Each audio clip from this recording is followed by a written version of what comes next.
Kalau boleh saya beri judul catatan penginjil Yohanes ini, bunyinya begini: Yesus weruh sadurunge winarah.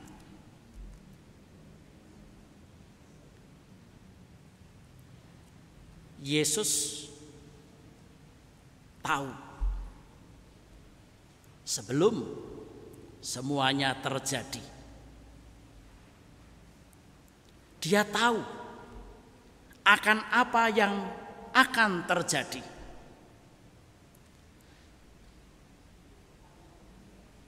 Dia juga merasa bahwa tugas yang dia terima dari Bapa telah diembannya dengan sebaik-baiknya. Dan dia juga tahu apa yang harus dia katakan dan dia lakukan kepada para muridnya.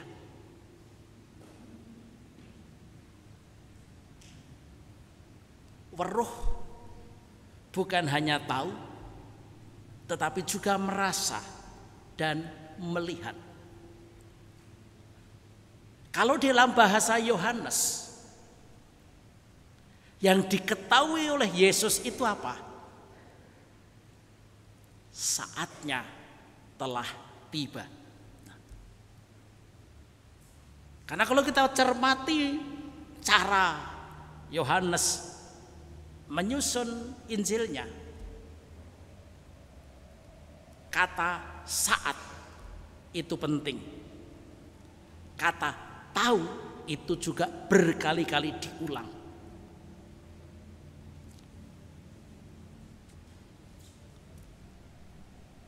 Sekaranglah saat itu.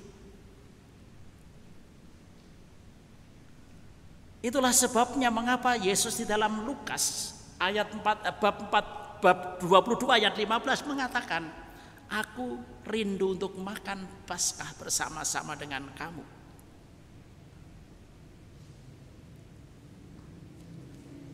Kita bayangkan perjamuan malam ini bagi mereka ber-13. 12 rasul bersama dengan Yesus. Ini tidak lain adalah saat akhir jamuan perpisahan. Dan para murid mestinya juga sudah menangkap ada tanda-tanda yang kemudian memunculkan catatan dalam Yohanes, yaitu bahwa suasana perjamuan malam terakhir ini adalah suasana yang sangat mengharukan. Suasana yang sekaligus juga menegangkan, membuat mereka gelisah, karena ini suasana yang penuh dengan misteri.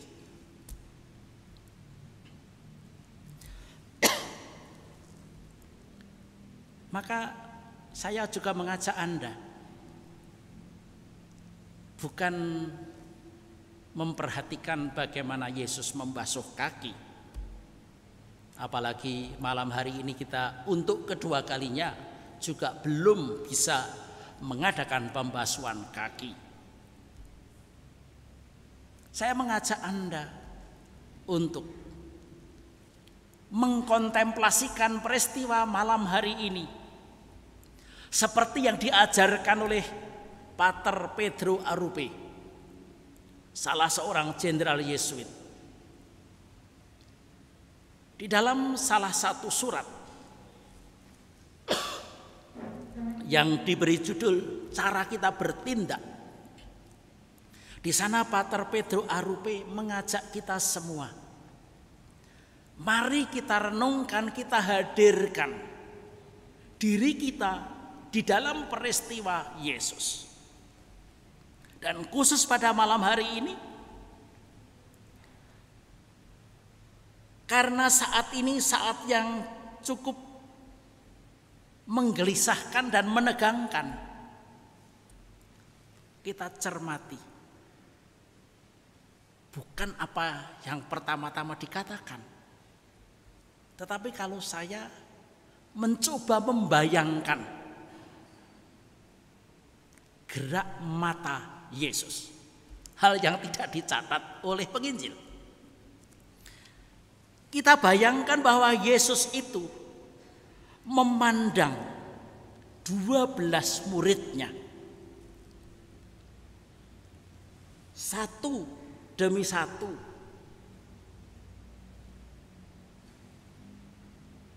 bukan hanya sekilas, tetapi beberapa saat.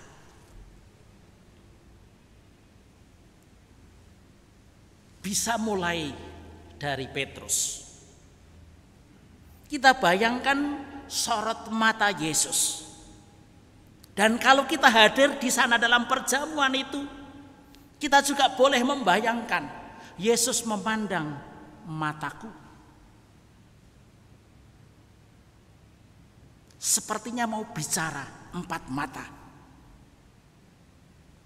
Tetapi yang terjadi di sini melebihi kata-kata, jauh melewati kata-kata itu semua. Dan dalam memandang mata para muridnya satu persatu itu, tentu entah Yesus, entah murid yang dipandang, mengenang kembali saat perjumpaan mereka 3 tahun yang lalu.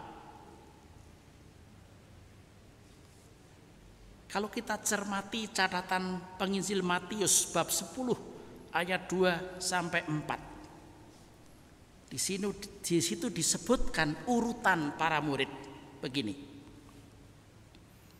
Inilah nama ke-12 rasul itu. Pertama, Simon yang disebut Petrus dan Andreas saudaranya. Yakobus anak Zebedeus dan Yohanes saudaranya. Filipus dan Bartolomeus, Thomas dan Matius pemungut cukai, Yakobus anak Alfeus dan Tadius, Simon orang Selot dan Yudas Iskariot yang mengkhianati dia.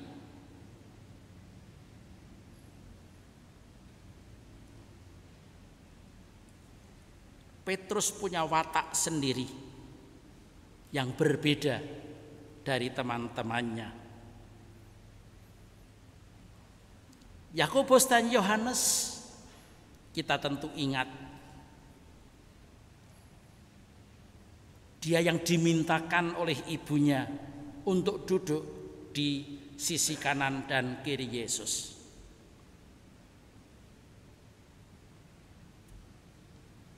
Kita juga mengingat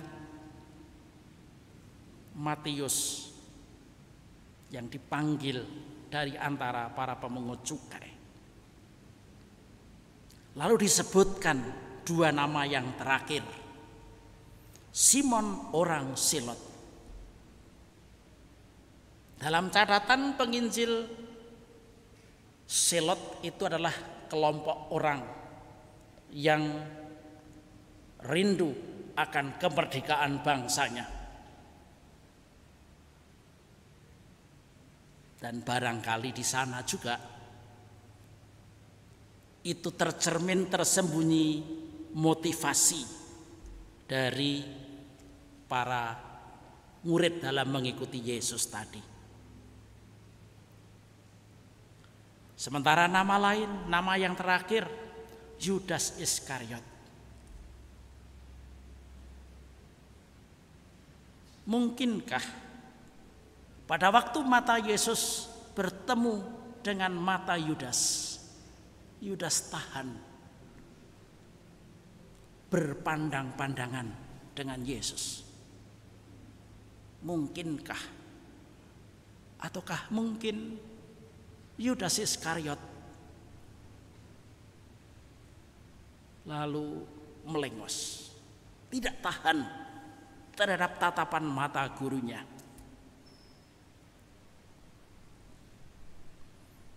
Artinya apa? Di dalam tatapan mata Yesus dan masing-masing muridnya ini tersimpan bukan hanya kisah awal perjumpaan panggilan mereka, tetapi juga sepanjang jalan 3 tahun bersama-sama dengan Yesus. Sehingga Yesus itu pasti tahu entah watak, entah motivasi dari masing-masing murid di dalam mengikuti Yesus.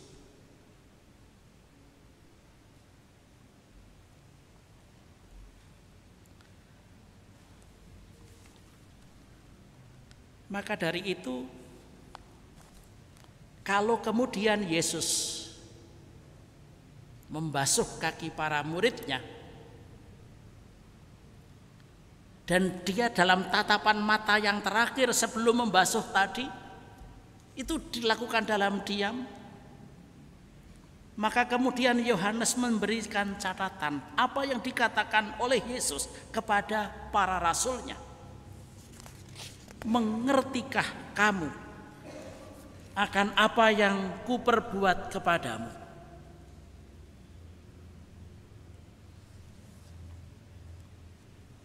Mengerti bukan dengan akal budi, bukan pertama-tama hanya dengan akal budi, tetapi mengerti dengan hati, mengerti dengan rasa.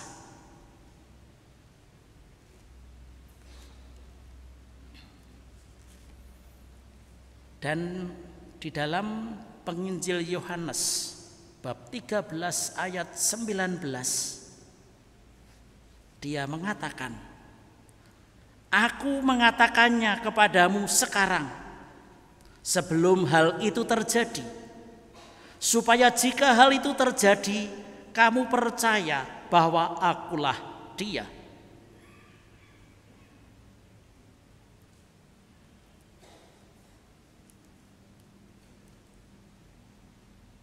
Lagi dilanjutkan dengan ayat 21.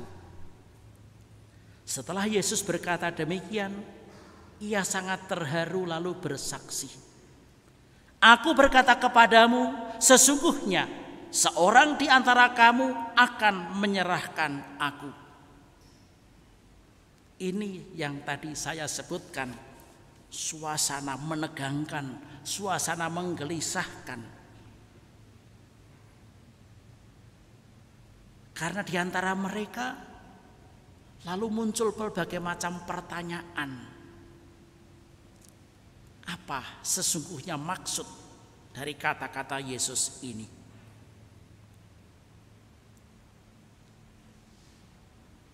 Bahkan kendati setelah Yesus menyerahkan roti kepada Yudas, para murid belum mengerti juga. Lalu penginjil Yohanes pada ayat 27 bab yang 13 ini dia mencatat demikian.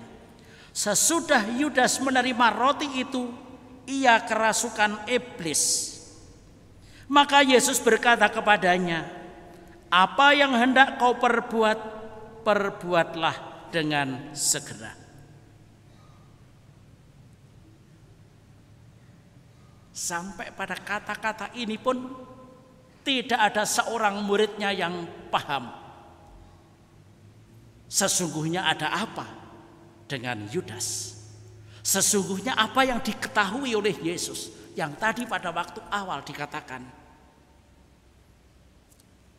Yesus telah tahu bahwa saatnya telah tiba. Saudara-saudara,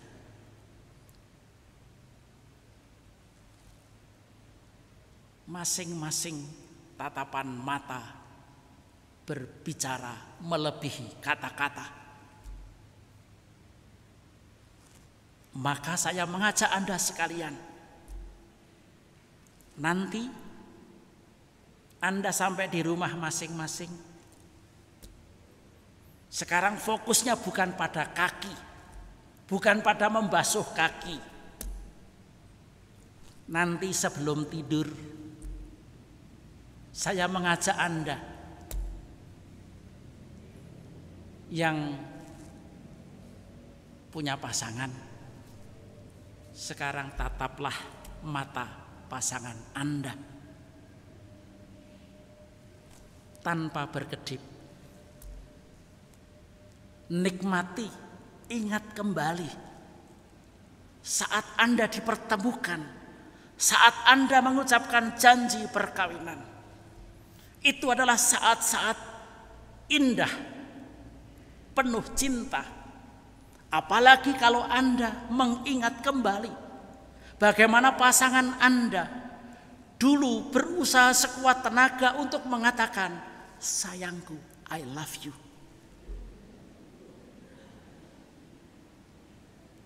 Juga andai kata sekarang ini Anda sedang diem-dieman, sedang jodohan dengan pasangan, ini adalah saat yang terbaik untuk punya komitmen seperti Yesus tadi, memandang mata pasangan. Kalau anak muda sekarang ini akan mengatakan so sweet, kan begitu kan? Betapa indahnya memandang mata pasangan sebagai belahan jiwa.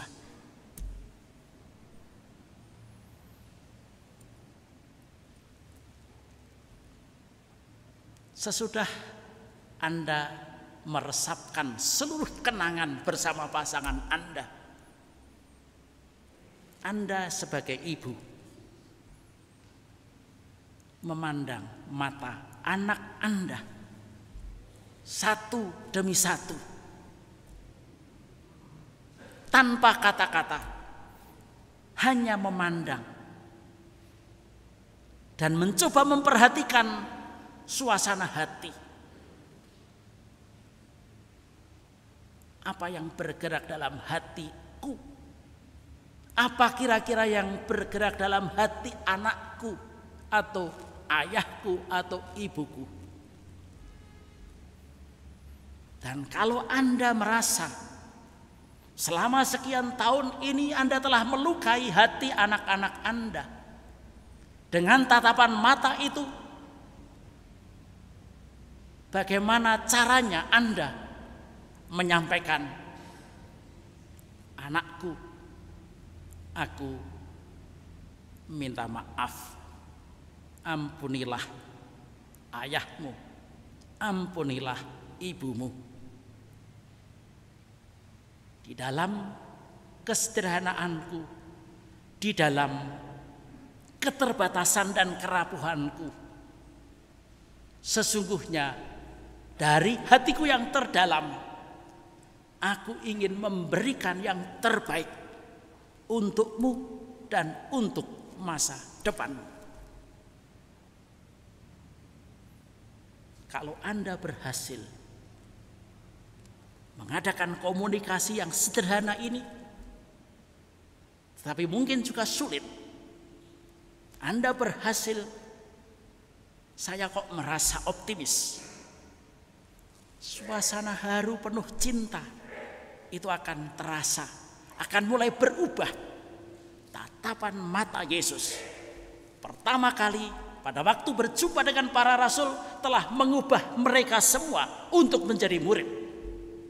Tatapan mata yang terakhir kali ini, di malam perjamuan terakhir ini, membuat mereka semua refleksi. Siapakah aku? Dan untuk apa aku mengikuti Yesus? Apa yang aku berikan kepada Yesus? Yesus telah mengatakan, aku telah memberikan suatu teladan kepada kamu, supaya kamu juga berbuat sama seperti yang telah kuperbuat kepadamu. Mari kita membangun niat sekarang ini untuk melaksanakan apa yang tadi saya anjurkan sebagai ganti dari pembasuhan kaki. Membasuh kaki lebih mudah daripada membasuh hati. Membuat hati hangat kembali hanya dengan tatapan mata. Piye carane goleki dhewe. Gitu ya. Oke.